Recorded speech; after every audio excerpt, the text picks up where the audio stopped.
In this video, we're going to continue our discussion with exponents. So now we're going to divide exponents with the same base. So let's expand these out.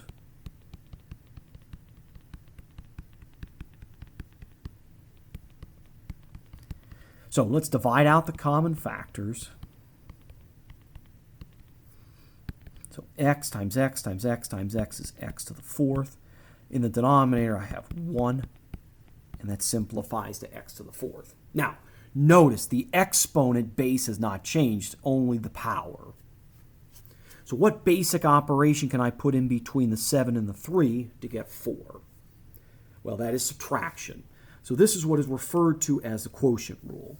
So if I'm dividing by the same base, we are going to subtract the exponent powers. Where a and b is a real number and m and n are integers.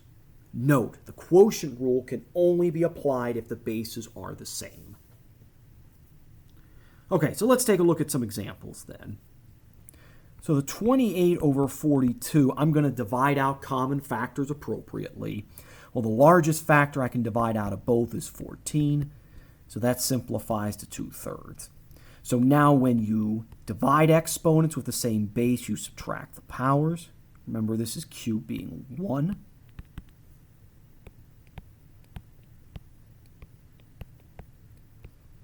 We get our answer here. Okay, with a negative 18/4, I can divide the top and the bottom by 2, so that's negative 9/2. Remember, when you divide exponents with the same base, you subtract the powers.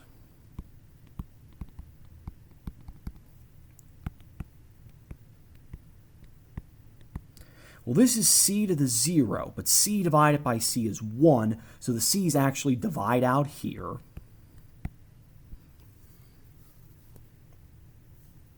Okay, so I want to take a look at another division problem. Okay? So first of all, I'm going to expand these out.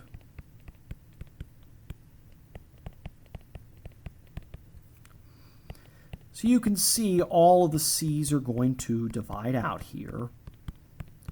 That leaves me with 1 over 1, which is 1.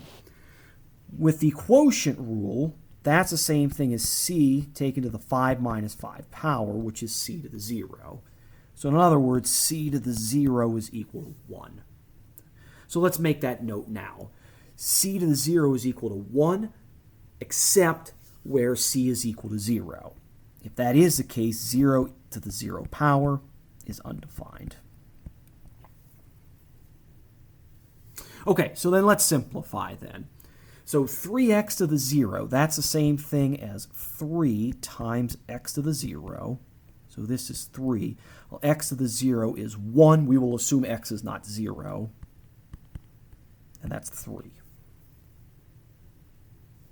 Okay, x minus 5y to the 0 power. Well, anything taken to the 0 power except 0 is equal to 1. Okay, so now I want to take a look at another type of division problem. Well, first of all, I want to be able to expand this out. So notice here the x's divide out. So on the top, I have 1 times 1 times 1, that's 1. On the bottom, I have x times x, which is x squared. Well, the quotient rule that we just finished tells me that's the same thing as x to the 3 minus 5 power. Well, 3 minus 5 is negative 2. So x to the negative 2nd power is the same thing as 1 divided by x squared. So now we have a way that if we have a negative exponent power, I can move it to make it positive. So with negative exponents, if I have a taken to the negative nth power, that is the same thing as 1 divided by a to the n, where a is a real number other than 0, and n is an integer. Okay, so let's simplify then. So 3 to the negative 4th. According to this definition, that's the same thing as 1 divided by 3 to the 4th power. 3 times 3 times 3 times 3, that is 81. So notice your answer is not negative. Your answer is a fraction. Okay, so let's take a look at the next example. Now, the only thing that is to the negative fourth power is r. So, in other words, this is really 3 to the first times r to the negative fourth. Because 3 has a positive exponent power, it's not moving anywhere. I'll leave that as 3. R to the negative fourth, that's the same thing as 1 divided by r to the fourth. The 3 is still on the top, so 3 times 1 is 3. And r to the fourth is still in the denominator. Again, answer is not negative. Your answer is a fraction. Okay, I want to do this example here to show the difference between this one and this one. Notice the 3 is inside the parentheses, which means that is also going to come down to the denominator. All right, so power to another power. This is to the first and this is to the first. When you take an exponent power to another power, you multiply. So that's 3 to the fourth times r to the fourth. And we know 3 to the fourth is 81. So it makes a big difference on whether the 3 is inside the parentheses here or outside. Okay, so let's take a look at the next example then. Here, I'm going to use my power rule. So this is m to the first and n to the first. When I take an exponent power to another power, you multiply. 1 times negative 5, so that's negative fifth power. And this is n to the negative fifth. Now, we know what to do with negative exponents if they're in the numerator. They go down to the denominator. But what happens if you have a negative exponent in the denominator? Where does that go? Yeah, it does go in the numerator. And we're done here. Okay, let's take a look at the next example then.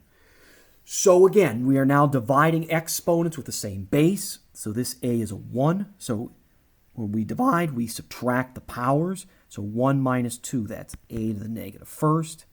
Dividing the x's, we get x to the first. And here we get y to the negative second.